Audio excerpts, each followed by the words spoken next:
Welcome over here, because when you think of Halloween, you think of the witches, the ghosts, the vampires, and these might not be real, but emotional vampires are.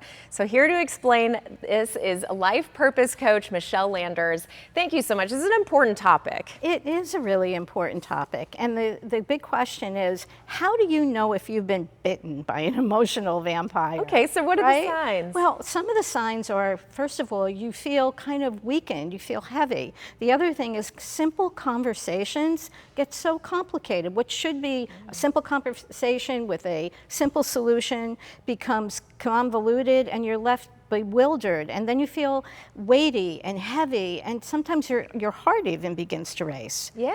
So it's, it's a pretty scary situation. It's a very real thing. And you say there are some examples of what an emotional vampire might say to us. God, I love this. Okay. This is a good example. Two good examples.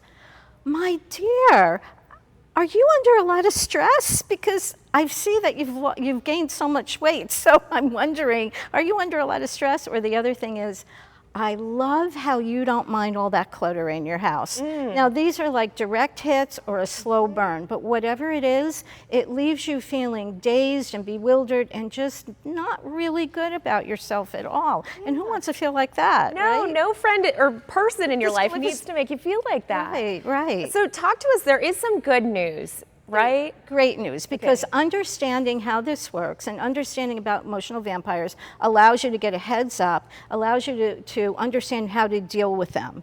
And that's the important thing. Okay.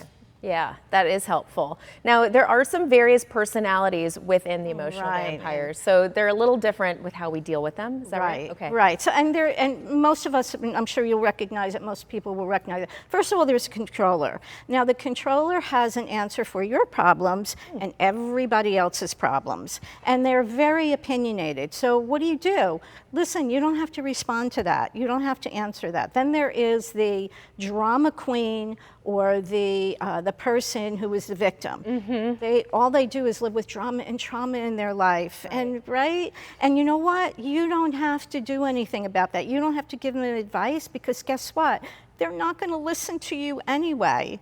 So just move on and just say, okay, or just move on. And then after that, there's the constant talker. Now, the constant talker, that's pretty self-explanatory, right? They just don't stop talking. So I hate to say this, but you know what you have to do? Hang up or move away from them. And then here's my personal favorite, is the negative Nancy or Ned, the awfulizer. They delight in telling you about all the things that are wrong with the world. Like as if you don't really know, right? You have no perspective on that. Wow. So your job is you're not their therapist like the victim. You're not their therapist. You don't need to tell them what to do. What you need to do is just move on from there. And then there's the narcissist. And that is, we're all familiar, right? The me person.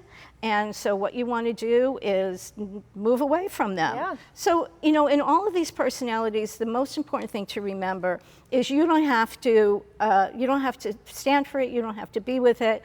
And sometimes, like, the very best thing for you to do is to cut contact with them. And I know that seems harsh. Identify who they are. Right, identify who they are and move, and understand that emotional vampires are not happy people.